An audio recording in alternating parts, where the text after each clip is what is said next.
Denver Broncos went 10-7 and made the playoffs this season, ending an 8-year playoff drought, as the team hadn't made the playoffs since winning Super Bowl 50 back in the 2015 to 2016 season, which was Peyton Manning's last season.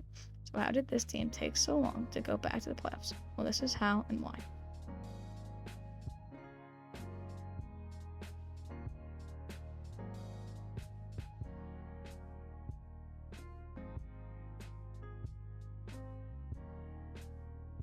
Was amazing again, finishing 4th in scoring. Their offense, however, struggled a whole lot, finishing 22nd. The team had one really big hole to address with the quarterback position entering into the offseason. The team drafted Paxton Lynch 26th overall in the 2016 draft, but 2015 7th rounder Trevor Siemian was the true starter. The team started out 4-0 and looked destined for greatness until the team fell off down the stretch, finishing at 9-7 and outside of the playoffs. We are seeing Kareem Hunt here early on, the rookie out of Toledo. Big hole up the middle, breaking tackles all the way into the end zone. Touchdown, Kansas City. In 2017, they just sucked, basically. Their great defense fell off, finishing 22nd of 32 teams in scoring, and their bad offense became even worse, finishing at 27th in scoring, averaging just 18 points a game. This is because Trevor Siemian was terrible this season, throwing 14 INTs to 12 touchdowns in just 10 starts. The team went 5-5 under him, but 0-6 when Paxton Lynch or Brock Osweiler started. Demaryius Thomas was incredible again, but the team went 5-11, which included an 0-8 stretch from weeks 6 to 13. Needless to say, this team did not make it to the playoffs.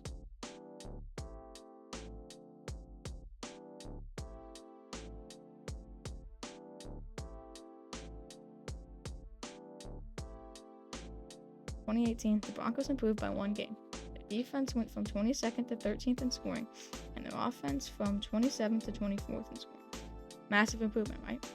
Case Keenum started all 16 games and was decent, throwing for over 4,000 yards and 18 touchdowns. Philip Lindsay ran for over 1,000 yards as the starting running back, and second-round pick Courtland Sutton had 700 receiving yards.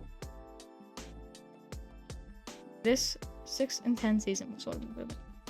42 at the start of the game to get to 1,000. 3rd and 4. Pressure coming. Locke steps up.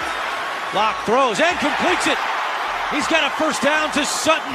2019, the Broncos continued to improve.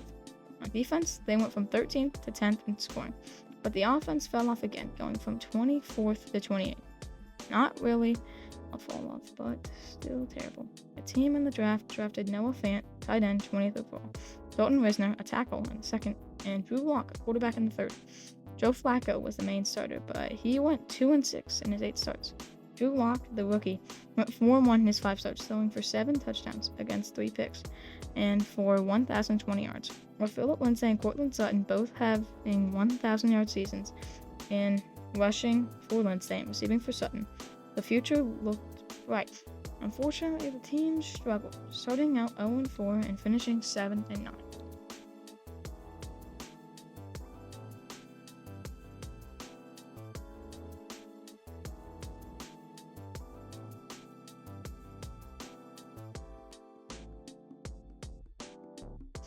In 2020, the team was awful in all ways.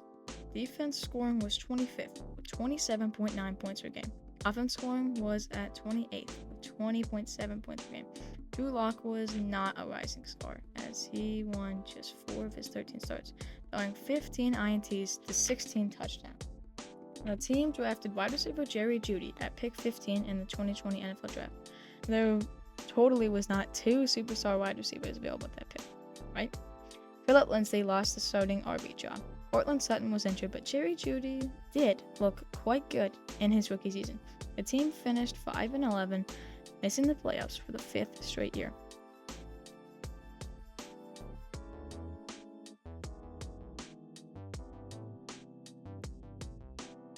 In 2021, the Broncos actually improved in offense and defense. Their defense became elite again, finishing 3rd in scoring, and the offense became a bit better, finishing 33rd in scoring. Teddy Bridgewater was the main starter, going 7-7 in 14 starts with 18 touchdowns to only 7 INTs. Courtland Sutton returned from IR with a 700-yard season. And rookie running back Javonte Williams and veteran Melvin Gordon both ran for 900 yards. The team really improved because of a rookie CB, Pat Surtain, who was a lockdown corner from day one. The team started 3-0, but sadly finished at 7-10. No playoffs again.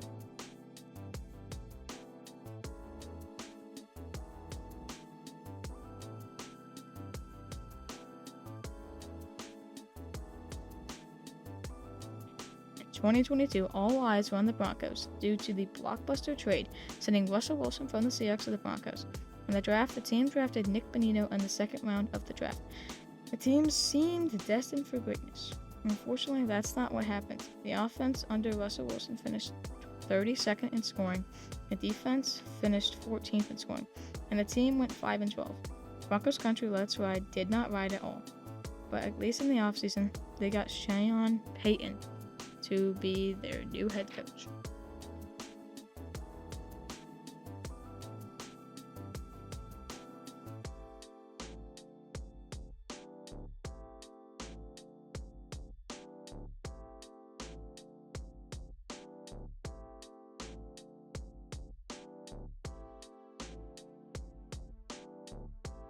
In 2023, Broncos offense actually improved, going from dead last to 19th in scoring.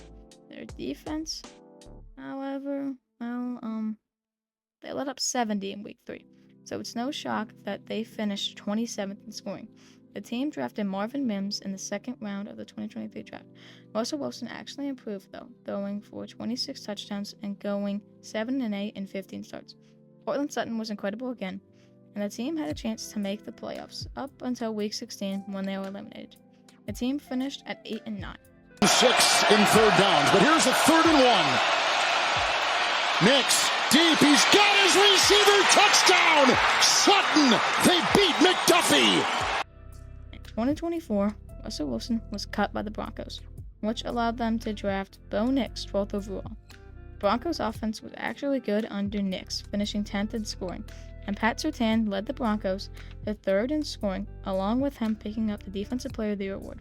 Bo Nix was a Rookie of the Year contender, going for 3,705 yards and 75 yards, 24 touchdowns to just 12 INTs in 17 games. The team started 0-2, but picked up steam by the end of the season, finishing 10-7 and getting the AFC 7 seed.